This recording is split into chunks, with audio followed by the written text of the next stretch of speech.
Okay, it's 11:05 on the clock, and I think we'll get started. So, morning, everybody. Welcome to the next segment of Digital Dialogues at Toolbox India. We went digital in the year of the COVID, and this was last year, and it's been fabulous to bring these segments with various episodes. And over the last 18 months, we have found that conversations around digital technology and what it means for us, our organizations, and the businesses that organizations are in, the people, has only gone on to the discussion never tires from it. And for the opening segment of this series of digital dialogues, it is my absolute pleasure to welcome Sandeep Sethi. Sandeep Sethi is the country manager at Shopmatic, an organization which is very close to my heart, with the co-founders being, one of the co-founders, Anurag Avla, being a very close friend and a dear batchmate of mine. Sandeep comes with over 2 decades of experience on everything ranging from enterprise sales, understanding businesses, and enabling entrepreneurs to identify various ways and means by which they go online, leveraging the marketplace, the digital marketplace, and so on. And so without further ado, Sandeep, thank you so much for joining us this Saturday morning. I know that Saturday mornings are normally downtime for busy corporate head honchos like you, but thank you for taking the time for joining us today. Thank you so much, Vijay, for having me here. Pleasure's all mine. This is a Saturday well spent. Definitely started off well for sure. I'm so excited to have this conversation with you today and see how we can possibly add some more contours to this ever evolving world of digital. Absolutely. So just straight away, let me just jump in and ask you, Sandeep.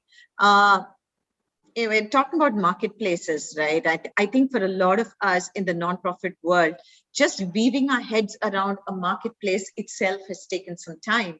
And in some sense, the philanthropic ecosystem is also a marketplace of sorts now.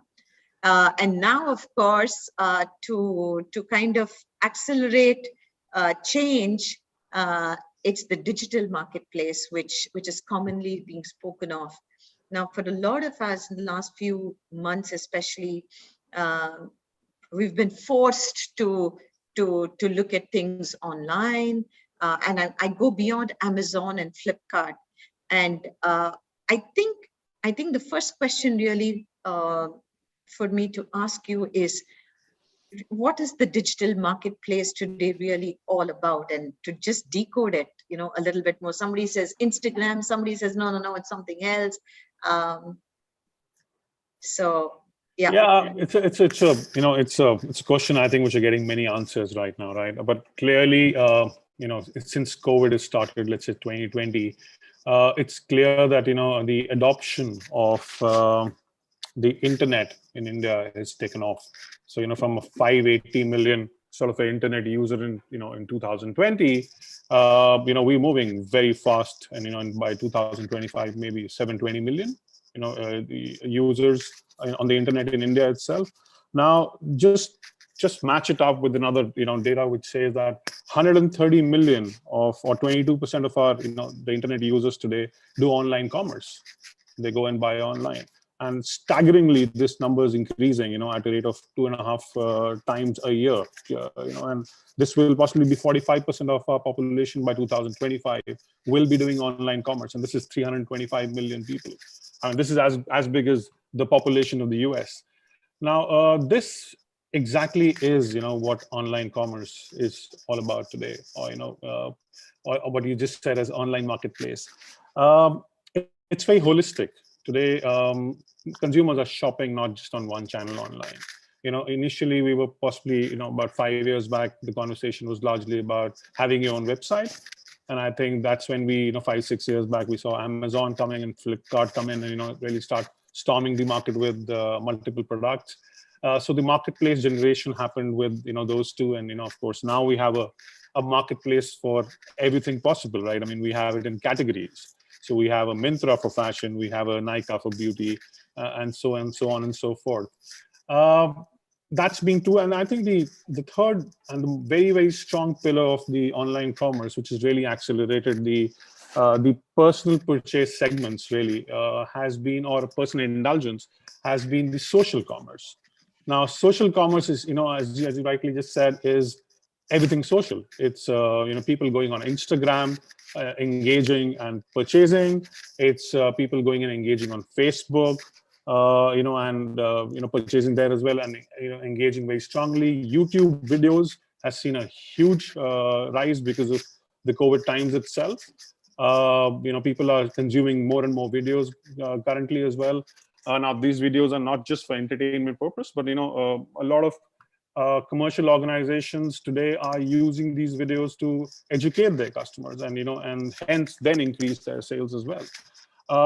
Chat, is now a part of our life, right? I mean, WhatsApp, Facebook Messenger, and many others are coming up. This by itself is also now got connected to the commerce side of it. So, a lot of online commerce is also chat commerce. People, a lot of, I mean, India is, two parts, India and Bharat, right? So a lot of merchants in Bharat today, and even in, big time cities today, are doing a lot of commerce through the WhatsApp channel itself. They send out their catalogs, they accept an order, and, let's look at our local Kirana shops. When COVID came in, I remember going on to, and talking to him in my local Kirana shop, and he said, okay, I'm just going to send you some products. This is what I have today. Just make a payment and we good to go. So really, that's what online commerce is all about today. It's not just a single face. It's not just a single channel. It's multiple channels across the online domains. Marketplaces, your own web stores, chat, social commerce, they all combine together as a force to, then go and engage with the customers and, create commerce from there. So Sandeep, just listening to you and, the kind of numbers that you threw up, some of the statistics which you just kind of bombarded us with, they're kind of, they're staggering for us, right? And I speak largely now from the non-profit organization point of view. But what you're saying is, when you look at the sheer numbers as potential customers, not just for commercial products, what I'm gathering is that these numbers are just impossible for anybody to ignore. Yeah. Nobody should be ignoring them. Absolutely. Right? And you can say that India has 3.3 million registered non-profit organizations, but you're talking about a population the size of the US who could be potential buyers, givers of a different kind, because through buying, you're giving to a non-profit and its cause, just that the mode of the transaction is different. Instead of a grant, you're buying something, which actually, and I didn't have this question with me earlier, but just talking to you just threw up something. Traditionally, we look at non-profit organizations and their ability to kind of raise money for them.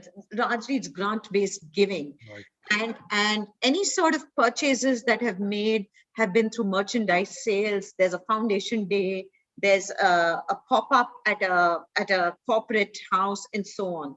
And even now, crowdfunding platforms are pushing for retail giving. Now, retail giving is definitely one of the, Give India is already doing a great job. There's employee payroll giving and all of it. But what if for a moment, and this just struck me, what if we were to consider the purchase of products of non-profit organizations? It's a different way of giving, is that not? Absolutely.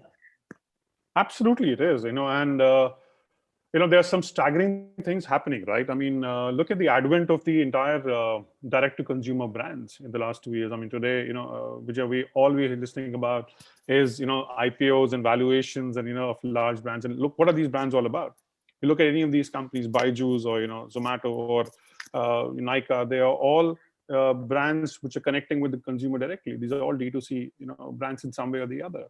Now, all of them today, when the buyers are doing interactions with them or engaging with these brands, the consumer's behavior has changed. Consumer is now very conscious of what kind of purchase they're making through these platforms, what kind of cause they are sort of supporting when they are I mean, let's talk of personal care. Today people are trying to sort of buy products which are organic or natural in nature.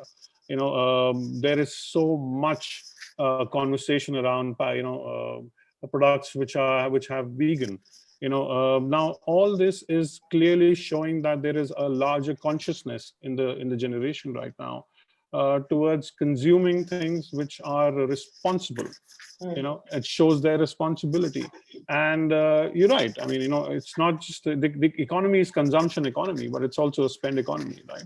At the same time, and the money going directly into a commerce venture or going to a non-profit is something which totally depends on how the positioning is done, how the message is put across, to the consumer at the end of the day, because the consumer is engaged.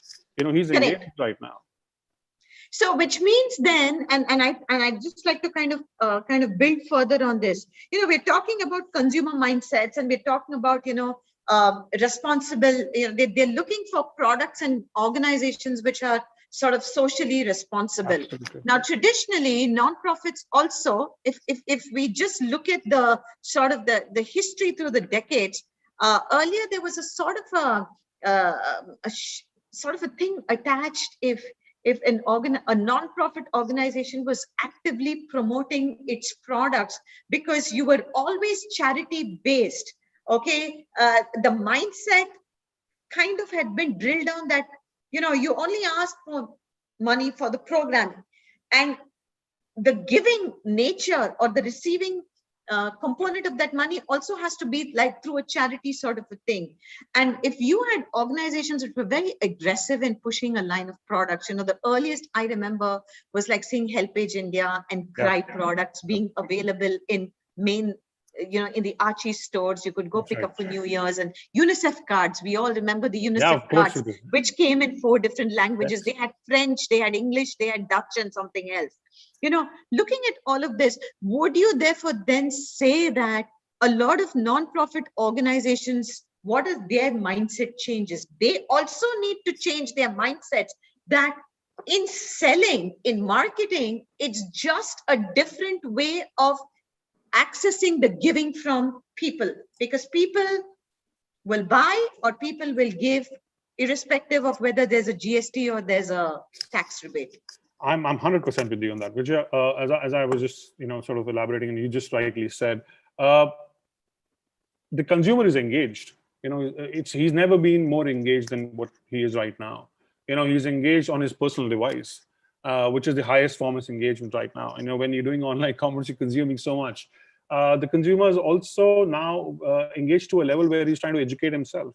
Today's consumer is very, very educated, and most of the brands are struggling with that part, because you need to sort of differentiate yourself very, very finely to get their attention. Now, if that is the level of engagement, non-profits have the biggest opportunity available ever to them right now to sort of start using these same channels to engage, put the message right, engage with the consumer, and bring about the cause in the forefront.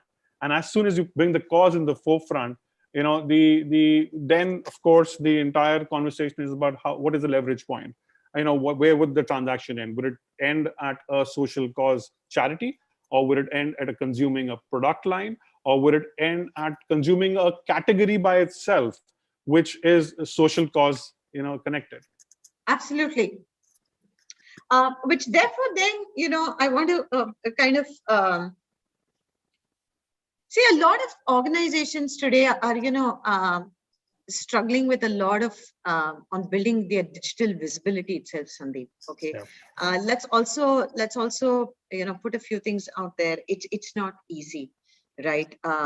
Unlike the for-profit world, um, unlike the for-profit world, a lot of non-profits and even social enterprises, early stage social enterprises, do not have the kind of resources that going into building sort of their online visibility. So at a time when we're still trying to figure out what sort of messaging and that needs to come in, I think we're just introducing something new called, social purpose marketing, right? And Shopmatic is one of the fastest growing platforms now, and we know that India, the business is just growing day by day. What would platforms like these, are these too big for organizations, smaller organizations to access? Because even in the nonprofit world, you have the type A organizations who are so huge. They have operating budgets the size of foundations and CSRs. And on the other hand, you have much smaller organizations, the SME type of organizations.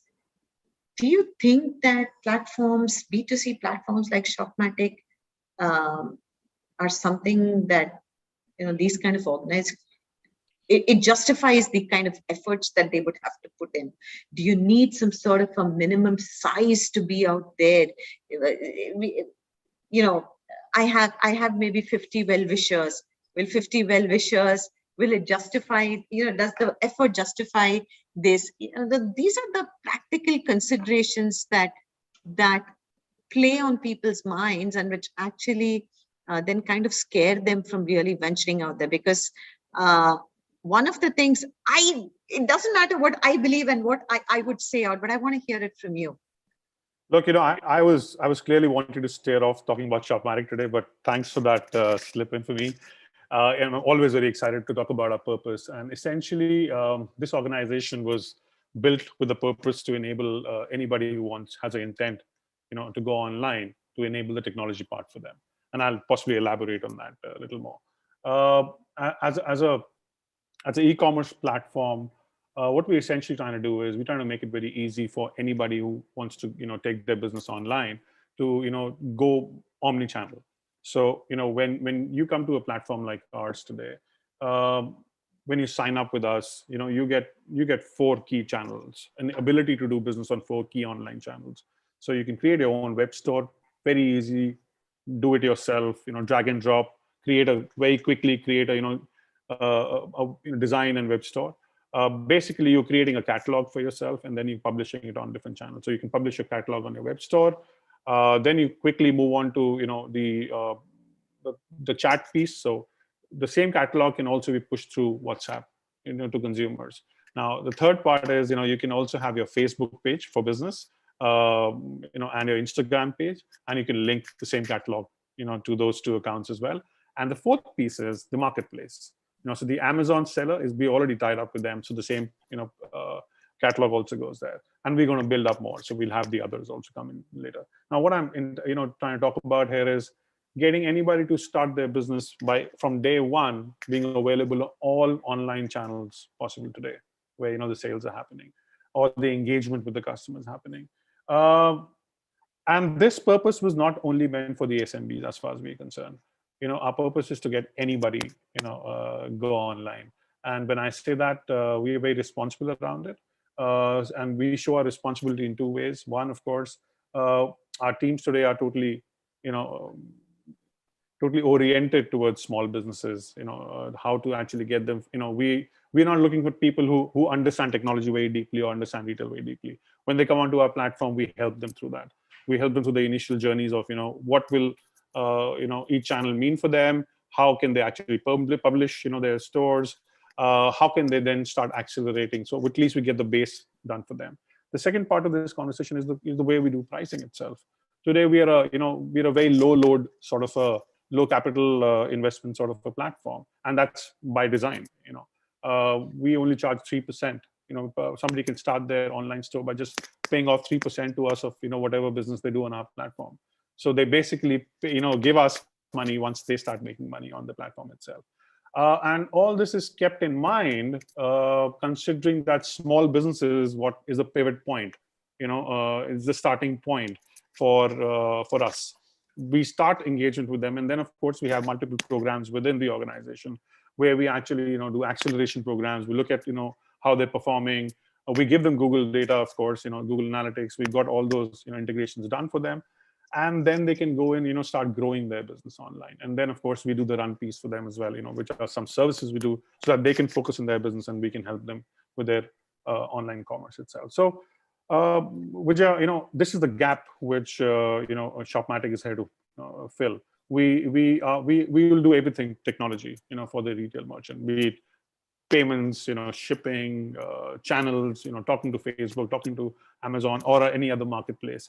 We'll do that heavy lifting, but we want the business, the non-profit or small business to just start coming online and give away their fear of technology, because that's what we enable. Well, that's fantastic to hear, really, Sandeep, because I think for a lot of non-profit organizations, having a payment gateway on their website gives us the sense that we are wired and we are set to kind of get our merchandise out there. But I think increasingly, we don't take into consideration that there's shipping, there's logistics, and also if this is something, and I think for me that, and again, going back to the earlier part of what we've already spoken, I think we have to explore how buying by consumers is another form of giving. Absolutely. And I think any traditionally registered non-profit organization should not think that the only way I get money for my program is to ask for a check for the program. You say, buy my product because 80% of my sale proceeds go into my program. Purpose. And I think that is the kind of communication that definitely sort of organizations need to build. Really want to talk a little bit more on the sort of the larger elements around this social purpose marketing. It doesn't matter whether it is on what media channel, whether you're on Facebook, whether it's onto a website, but to a bunch of small-sized organizations, non-profits who are small businesses of a different kind. What would your advice be to them on the kind of sort of communication that they need to build for themselves? There's a lot of storytelling. You want to talk about the mission of your organization, but what would your advice be to them, really? You said it all. It's look, traditionally also your online brand is a lot about how the content piece is going. I mean, content marketing is a large part of the online presence itself, or the online digital marketing. So digital marketing, content marketing, social media marketing, these are the pillars on which the online businesses or online presence are created, right? I think there are many ways by which even a non-profit can actually leverage on each one of them. Content, as you rightly said, is the core of everything. The purpose definition, the way the content is presented, the kind of keywords used, in their website itself, is very critical, not just for what consumer sees, but also for the fact that in the digital world, in the digital marketing world, a lot of what you write on your website is what people eventually connect with when they're making searches. I mean, 93% of the internet journey for anybody starts with a search, right? So if our content is not connected to the search keywords, there is no ways you're going to be coming up on the on the discovery itself. So I think this is, I mean, there are digital marketing is a huge field by itself. There are agencies available who help them. There's a lot of self-help which can be created, by the organization themselves. Having said that, I think it's very important for the nonprofits to also leverage the social media platform. I think the social media is one of the most powerful channels currently, not just for profit organizations, but also for nonprofit. And when I say this, ensuring that you're available on, Facebook, Instagram, video based, channels like YouTube, Instagram can actually give a huge boost to the cause, because if you're creating content which is relevant, which is accelerating the conversation about the social responsibility and what the purpose of the organization is, it just goes down very fast. Okay. The reactions are very fast when it's on video as well. uh, Facebook has its own advantages, right? I mean, Facebook is a network, is the largest social network in the world. And there's a reason why Facebook marketing is possibly giving better returns to, some organizations than even Google marketing right now, or, paid ads on Google. And the reason for that is, it's friends to friends, right? It's a community. So, once you start accelerating the conversation and people, because of the inherent need to be connected to a good social cause, once they start liking the content and consuming more content, it starts spreading to their networks and then their networks. So there's a very large way in which Facebook by itself, can be connected. And to be and let's Facebook and Instagram also are are very socially responsible organizations.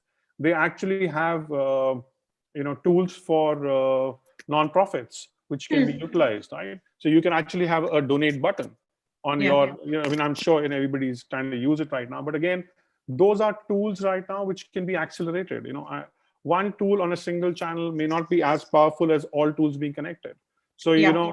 right, so when your Facebook page is also available on your web store, or your website, and and also is part of your newsletters, and when you are, and blogging is a big piece. I mean, I personally feel that for nonprofit, blogs is possibly the best way to create content, and have a community which can be built up, right? Because community building is also very, very important for a cause. So if that is the center of what you're actually doing, then creating regular blogs, and then ensuring that they're linked to your websites, they're linked to your Facebook page, they're available on your Facebook page, so that donate nows can be there. That's one part of it. The other part of it, which you very rightly said, is the commerce part of it. The mindset change for nonprofits to start looking at commerce is not a way of only for-profit organization business, but also something which consumers today are very keen on themselves taking on. So I mean, just a walk down your local chemist or a local store will tell you that you pick up any brand right now and you turn at the back of it, it's all natural, organic, paraben free, vegan. Yeah. I mean, you use, and that's what's selling. That's what's is connecting with the consumer right now. It's on every product right now. And non-profit organizations, if it's coming from Himalaya, sources are coming from Himalayas, or they're connected to a particular tribe, with the produce they make right there, or any of the other ways in which they're helping the social causes, and produce coming from there, will possibly get the highest amount of conversions, because the simple Right. fact that these are the hot keywords, these are the hot emotional topics right now for consumers itself. And the social channels will only accelerate that, will Right. only help them get the message out. And the good news is that a lot of the messaging today can be backtracked. You can see the impact of the kind of campaigns you're doing, how your blog is actually engaging, what kind of website traffic are you getting on that website traffic, how much is coming from your social pages, so all that can be tracked today. And I think there's a power in this entire data to help the nonprofit then make the right decisions as to what channels should they be spending more time on. Not just doing the content and engaging with their customers, but also then doing the commerce part of it as well. Right. Sandeep, I have, I think one of the common concerns which can come up is that to be on any of these platforms, is there a sort of a certain amount of inventory or just the product itself, which you need to have, because I remember back in the day when we were talking to an organization which works with adult children, right, who have, who are differently abled, special children. And, traditionally during Diwali time, there is chocolate making and all of it. And, there have been so many corporates who want to place bulk orders, but they've said, but, Vijaya, we always have to be mindful, because you may have an off day where the children don't want to do anything, and but that was one aspect. But I think across other sectors as well,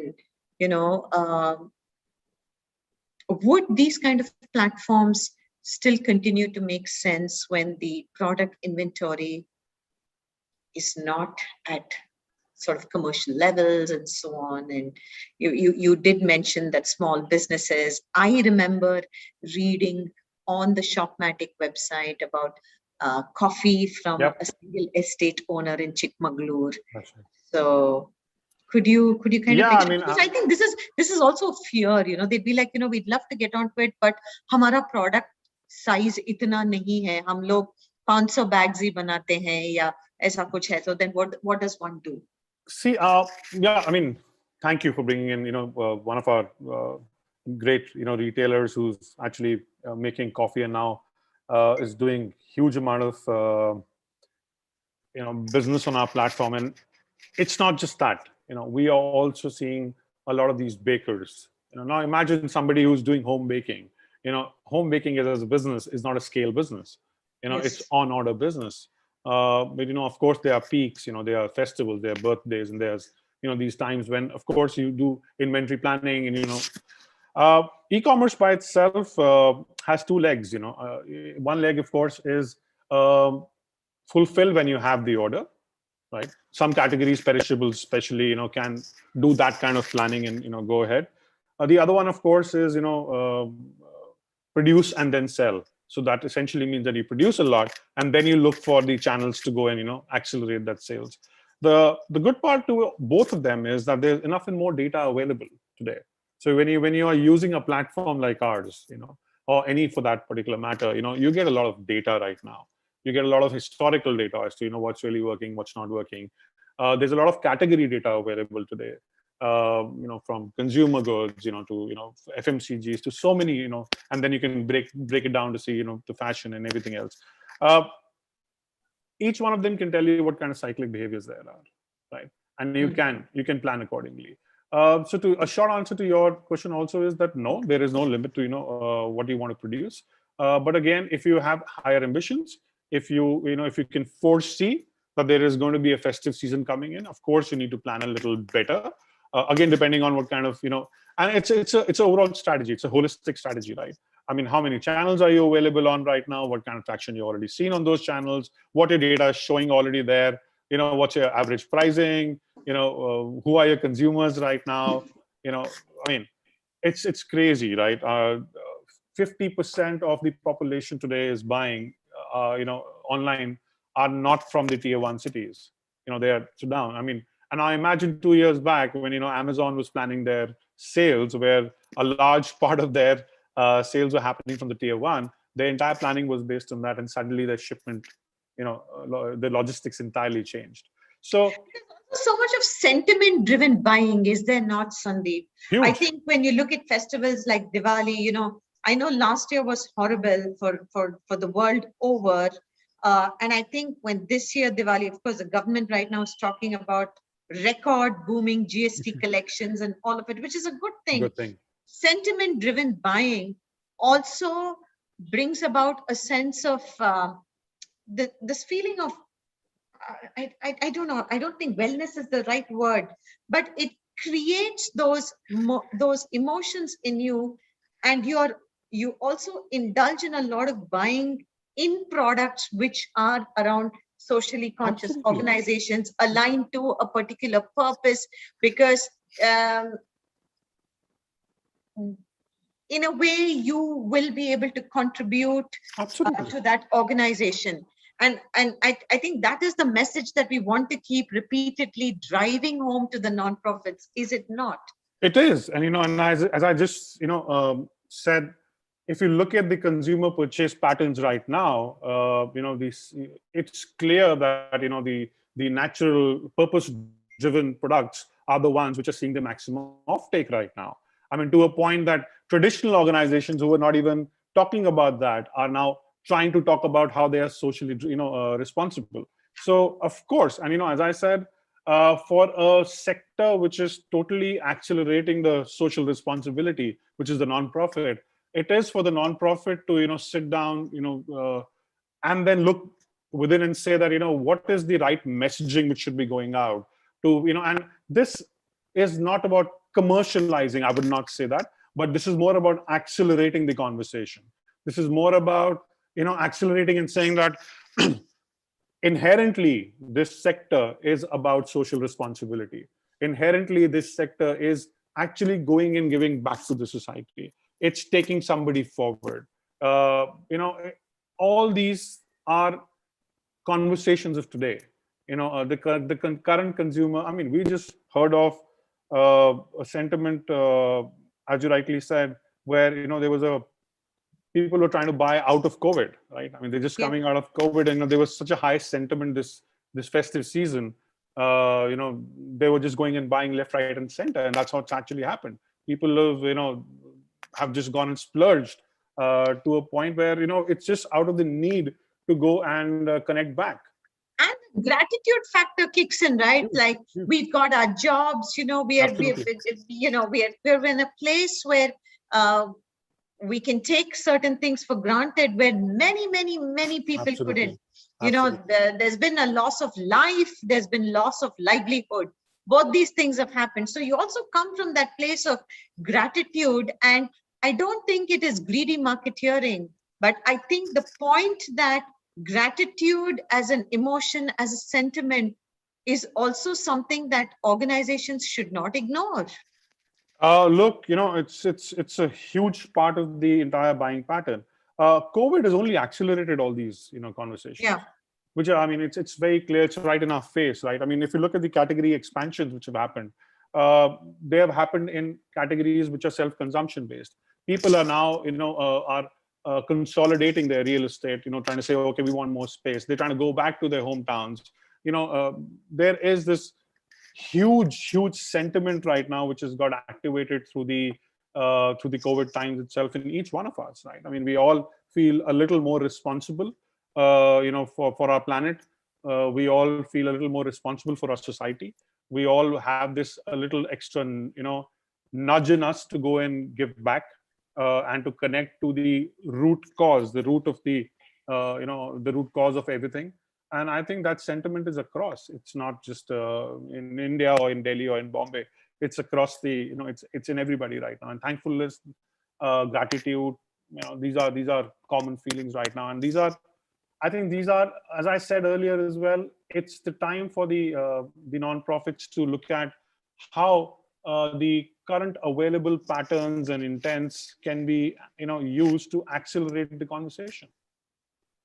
Absolutely. Sandeep, one of the things, and it's possibly my last question, but I want to give it a little bit of time on this.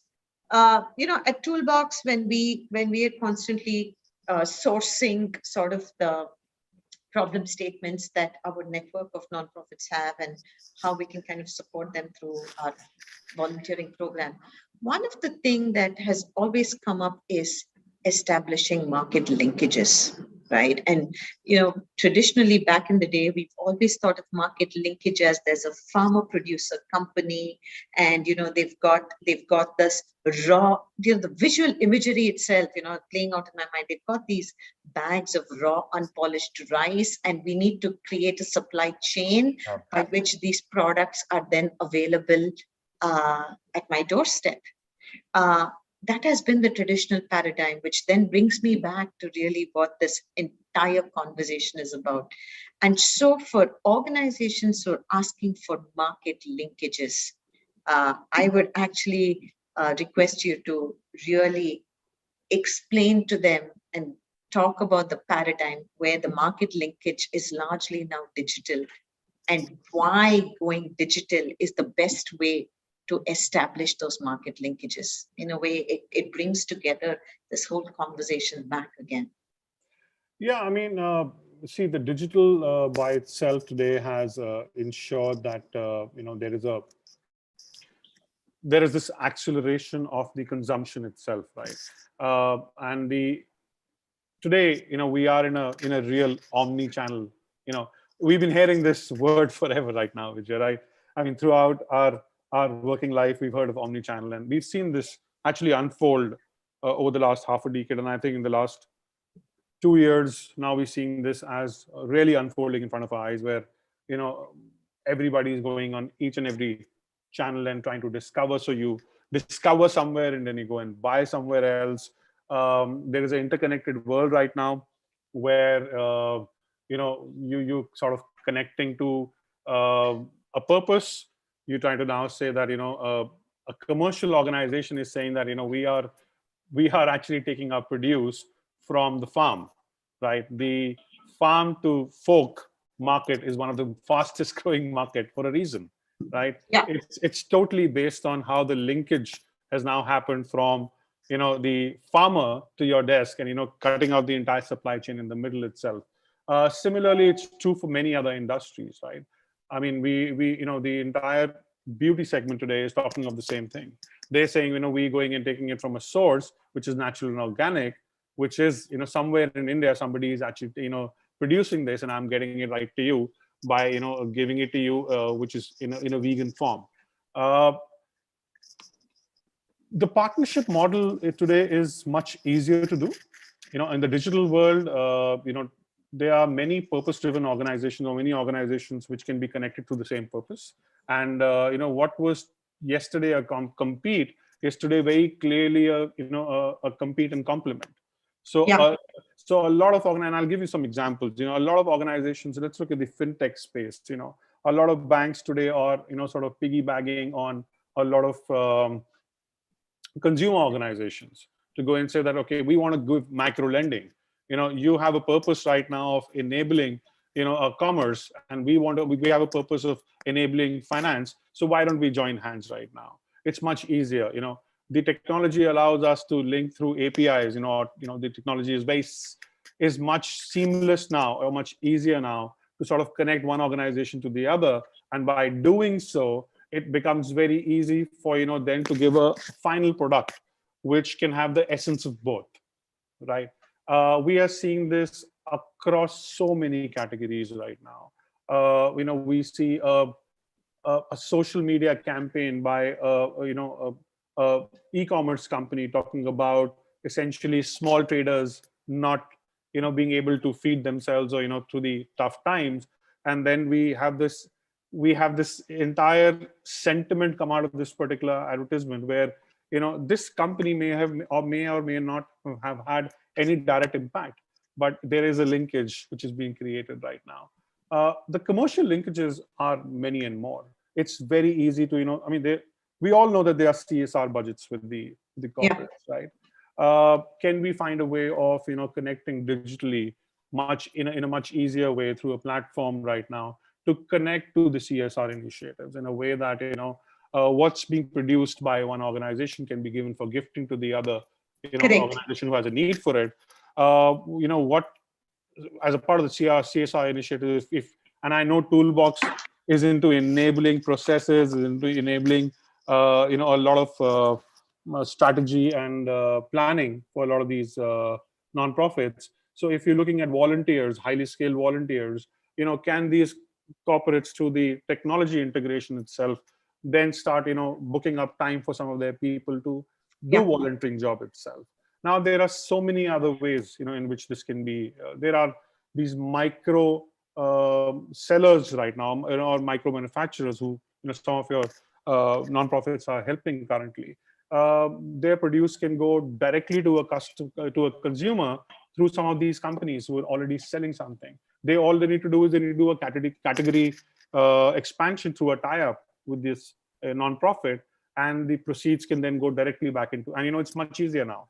right? Yeah, From and authentic, the word of mouth referral also takes huge, on a whole new meaning, right? huge, huge, huge. I mean, the kind of a brand reach you can accelerate by tying up with the similar purpose organization Yeah. can be a huge leverage. Uh, you know, uh, uh, uh, I mean, I can't even start talking about it in a way that the kind of impact the partnerships on the social media can have for Yeah. nonprofits, right? Yeah. Because again, at the center of it is sentiment, which is which is something which a lot of organizations can tap into.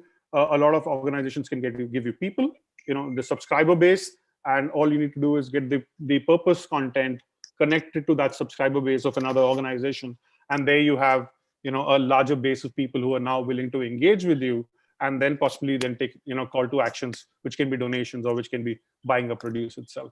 So multiple possibilities right now. From a digital world, partnerships are possibly the highest acceleration point right now. And yeah, as I said, every nonprofit can just sit down and if you can just sort of understand how you can accelerate this conversation with the groups directly or through partnerships or through selling merchandise. I don't think I think there's a huge potential in that. Thank you very much for that, Sandeep. We have 8 minutes left on the clock, and I'd like to know if there are any questions from the audience, questions from the Social Lens and the Toolbox team as well. I do know that there was a question around what are the steps to enter into social marketing for nonprofit organizations. Is it a social venture or enterprise? I think in some shape or form, I think Sandeep has largely answered some of the things where he has mentioned the need to look at your content marketing and so on. But if there's anything else that you would like to add, Sandeep, um, As I said, I think it's social marketing. As I said, is a lot about how the purpose can be accelerated through the conversation. So some of them are video channels, where the video content can go in. A lot of channels can be higher engagement channels. A lot of channels can be used. Facebook can be used for larger reach. And then call to action through a donate button. So there are multiple possibilities. And as I said, if you have blogs, if you have content, you can actually merge content marketing, digital marketing, and social marketing together, as a non-profit to get the maximum advantage from it. okay, we have a question. Pavandeep Singh, you've raised your hand. Before I go to Prashant, do you want to ask your question? Yeah. Hello, sir. Yeah. Hi, how are you? Sir, in a non-profit sector, so many a times we have beneficiaries which are from, BPL, so below poverty line. So in that case, they may have one smartphone in the entire family. So in that case, we have to resort to traditional marketing. So can we have, some marketing linkage again where we can accentuate word of mouth, which is done through traditional marketing and then putting back in the social media. So how can we do that sort of a linkage? It's a great conversation. And I think what we're really talking about now is using the offline world to, reach out to the customer or, the family, and then accentuate that through the online presence. I think there are many and more ways. This is being currently be done by the FMCG industry itself. I think there are many and more ways you can utilize some of these high pin code reach product categories. They can be tied up with for the social cause. There are banks in the country which reach out to a large amount of pin codes. There are post office services. So there are multiple services which have the highest reach in the country, and I think it's all about tying up with them and then ensuring that the conversation is then going right down to those pin codes. And then, of course, this sort of brings back link to the online world, and that's how I think the cohesive conversation will get accentuated. Prashant has a question about how do the logistics work when they are small producers. I think this also somewhere tied into the small batch sizes and so on. Sandeep. Yeah, so so it's an interesting question. So let's say we have a payment, a shipment aggregator today who sort of enables our merchants to deliver. This merchant today delivers at more than 20,000 pin codes in the country, so covers most part of the country, and has a tie-up with let's say top 6, 8 logistics firms who are going and doing this fulfillment right now. Now, when I say this fulfillment, there are two parts of the fulfillment, right? One is the pickup and one is the fulfillment to the end consumer. So all the pin codes are for pickup and delivery. So as long as there is if there's coverage within these 20,000 pin codes or a little more, the pickup and delivery both can be enabled from there itself. Does that answer your question, Vijay? Yes. Okay. Yes. We also have Dr. Ramkumar who's raised his hand. Would you like to ask your question? Yes, madam. Thank you very much. Actually, as per the income tax law, is it possible to work on it to do the social business or marketing?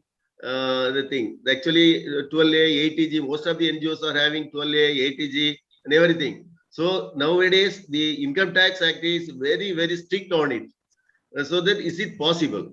Thank you. So it definitely, it is a question that that merits a lot of attention, because I know the level of compliance and governance that non-profit organizations are placed under, and the level of scrutiny. I think one is you need to be within the limits that have been defined by the income tax law itself, Dr. Ramkumar. If I'm not mistaken, I think it was set at 25 lakhs. Okay. Now, I think this is a larger conversation, because this is one of the things that we've been actually advising those organizations, Dr.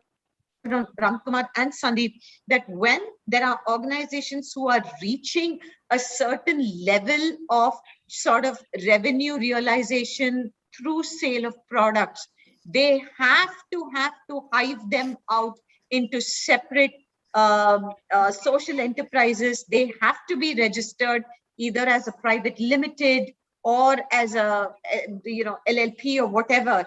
They cannot continue to be housed under the same sort of traditional non-profit organization status. The fact that you could lose your tax licenses, which give you the tax reliefs on donations, they're very, very clear on it. And that is why there are clear slabs laid out on that, Dr. Ramkumar.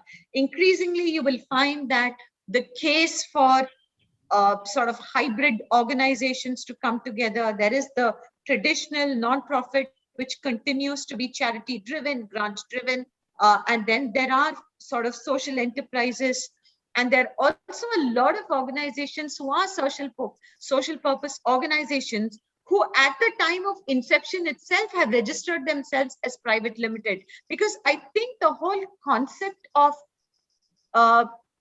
being registered as a for-profit and profiteering are two very different things. And I think the philanthropic world is very, very cognizant of that. Yeah, actually the farmers producers company, correct? Yeah, that we are also having a farmers producer company that we implemented. That it is functioning separately. Okay, then like a way another group, that is self-help group, women self-help group also, that we are supporting through ICICI Bank. They are also giving some sort of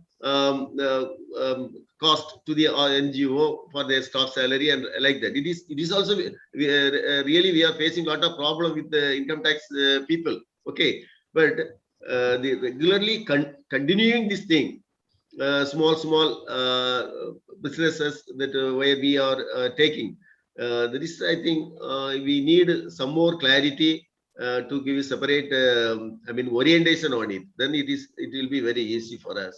I think definitely what you need is a lot of sort of legal counsel, especially people who are connected not just to understanding the Indian income tax laws, but also pertaining to the sort of compliances and statutory reporting requirements and adherences of non-profit organizations. There are groups like the Association of Trusts. There's the Center for the Advancement of Philanthropy in Mumbai, led by Noshir Dadrawala. Then there is Vani, VANI. All these organizations are equipped, Dr. Ramkumar, to kind of help you with that. I think nowhere are we suggesting that anybody breach any sort of law. I think the conversation really is around to understand what are these sort of opportunities, and also to address the common challenges that organizations face in terms of linking their various sort of social media handles and understanding the e-commerce space. But as far as moving towards revenue realization, you have to be in line with the law. And if the revenue realizations, I reiterate, is reaching the levels where you are in breach of the slab set, or you find that your licenses could be at jeopardy, you must at the earliest look to get the advice to set up alternate separate organizations and hive this entire activity under those. I know of many organizations who are doing that, who have started doing that. Okay, thank you. Thank you. Thank you so much. Well, it's 12 noon, Sandeep, and it's been an absolute delight talking to you. Thank you very much, and to the Shopmatic team for enabling this, and for all of you who've joined us in. Thank you. There are 3 more episodes coming across successive Saturdays. The conversations will be around digital, and the recording of this session will be up on the YouTube channel. So for those of you who haven't had a chance to watch it, my team will make sure that it goes out to all our nonprofit organizations. But from all of us here at Toolbox, thank you very much, Sandeep. Thank you so much. Go Shopmatic and do more and do better, as I always say at Toolbox. Have a lovely weekend, everyone. Thank you so much, Vijaya. Thanks for the opportunity. This is a great chat. Thank you. Thank you. Thanks for all the wishes. Thanks. Bye. Thank you. Thank you.